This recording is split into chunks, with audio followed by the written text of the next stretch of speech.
You are here because you know you're ready to start the next phase of your professional growth journey. But how do you set yourself up for success? I just want you to think about other journeys you've been on. In my case, I think about my weight loss journeys. I've always done well when I had a prep phase, when I had strong commitment, and I knew I was going to be successful. Let's think about a room painting project, right? You wouldn't just bring paint and start slathering on paint. There's a lot of prep that's needed to ensure what you have at the end is a good paint job. Your professional growth journey is no different because the thing is, you will start with great enthusiasm, and something will get in your way and prevent you from taking the next step. And it all ends in a pile of frustration. I just want you to think about that for a moment. And that's why it's so important to set yourself up for success. It's a very simple formula that I have tried during my own growth journey. And when I moved from career stagnation to career growth acceleration, and my clients have tried it too. It's pretty straightforward, but you need to ensure you get 3 points right. And that's what we're going to discuss today. Point number one, remember to write down your definition of success. Now, that may seem like an odd request, but often what we think is going to make us happy in the future is not what we are after. Success means so many things to different people, and very often, success is defined by how we were raised, our belief system, our indoctrination, really, that contributed to it. I want to share a little bit of a story here, and it may resonate. I had a friend who thought traveling roles, a job that required her to travel from city to city, was incredibly glamorous, and that's what she wanted because she wanted to see many places. Once she got it, she thought she had struck gold, but pretty soon she realized that's not what she wanted because what she got was sitting in airports with flight delays, horrible hotel rooms, and missing her family. So that's important to know. Don't do something because somebody else did it. And that's essential. So think about, what does success mean to you? What exactly are you trying to achieve and why? That needs to be written down because you may shift your whole notion of success. Spend some time contemplating this, and I'm going to leave you with Maya Angelou's quote on success. Success is where you like who you are, you like what you do, and you like how you do it. It's as simple as that. So make sure whatever you're chasing after is truly what you want, because one of the worst things that can happen after a whole lot of sacrifices to arrive at a destination that does not fulfill you. So get clear on your definition of success. And now let's move on to number two, is your negative mindset. Listen, even if you tend to be more or less a positive person, things happening around you could make you really unhappy and frustrated. If you work in the corporate world, you know this. You're going to be embroiled in political drama. You'll have people stealing your ideas.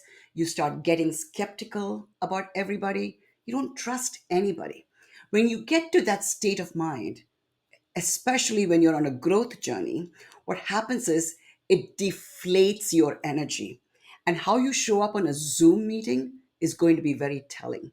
It'll show up in your posture, it'll show up in your tone of voice. Did you know that how you feel inside is exactly how you sound? The rhythm of your voice will shift. The tone of your voice will shift. If you're trying to climb the corporate ladder or get to be somebody with this leadership presence or executive presence, you got to control those negative voices inside of you. One thing I did when I struggled with viewing the glass as half empty, I realized that I had to fix this because it was killing my aura. You know what I'm saying? It was killing my aura, and I felt I had to do something. The one thing I turned to was journaling, where I would write things about what was working well in my life. I started doing the 5 minute journal, which was nothing more than identifying everything that was going well during the day, because it was training my eyes to see the positive. And you may have heard of the reticular activation system, which is nothing more than once you tell yourself to seek out the positive, your eyes will start seeking out the positive.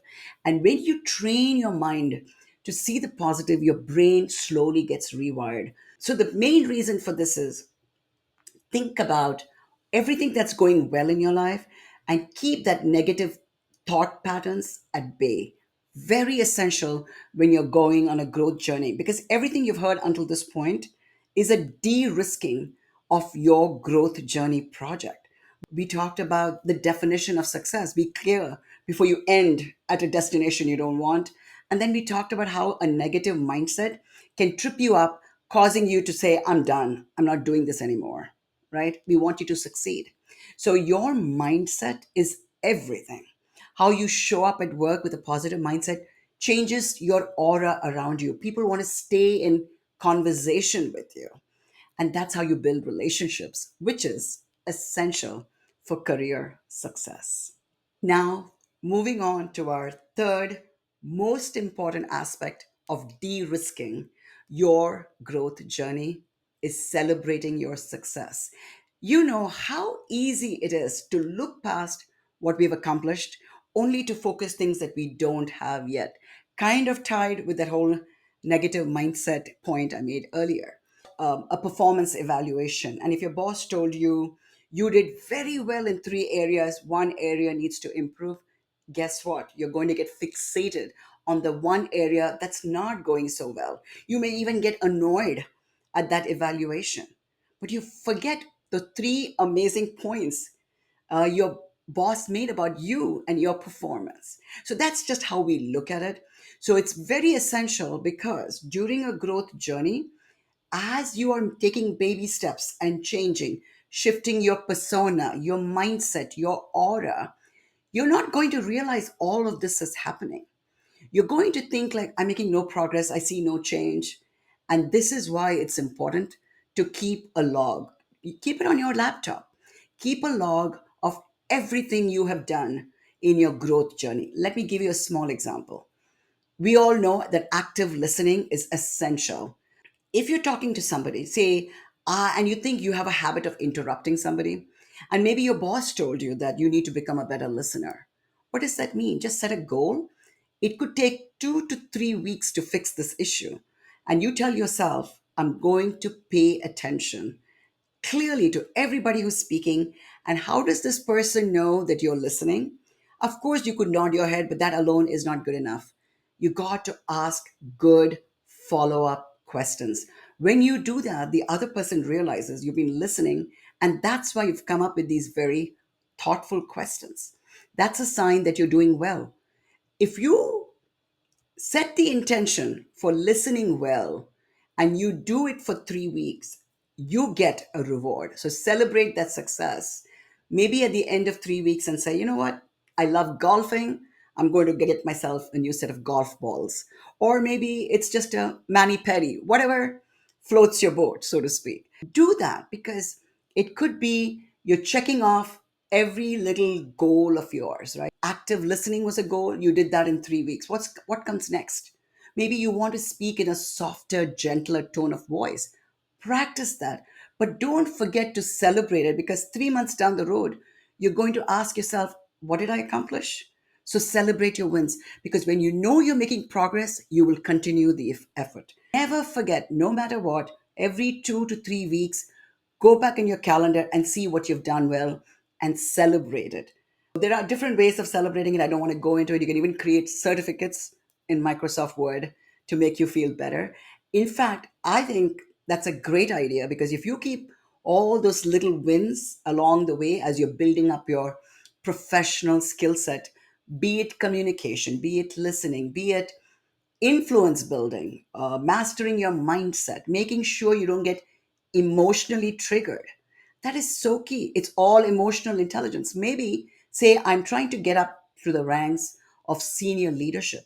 If there's one thing you need to focus on, it's emotional intelligence. Could be anything, but do not forget to celebrate, because if you forget to celebrate your success, you're going to believe that you haven't made much progress. You risk not hitting your targets. And this will ensure you keep going and not giving up a little too soon. Three things you do to de risk your professional growth journey. One, know your definition of success. Number two, manage your negative mindset. Maybe use journaling to keep you thinking in terms of positive or whatever else helps you stay positive. I don't take anything personally. Taking things personally is what kills our joy. And number three, most important, celebrate your successes along the way, no matter how small. Just you need to know it. And if you do it, you will ensure that you'll keep at it. And like I said at the beginning, I did that in my professional growth journey in corporate America, and I was successful. And I know you will be too.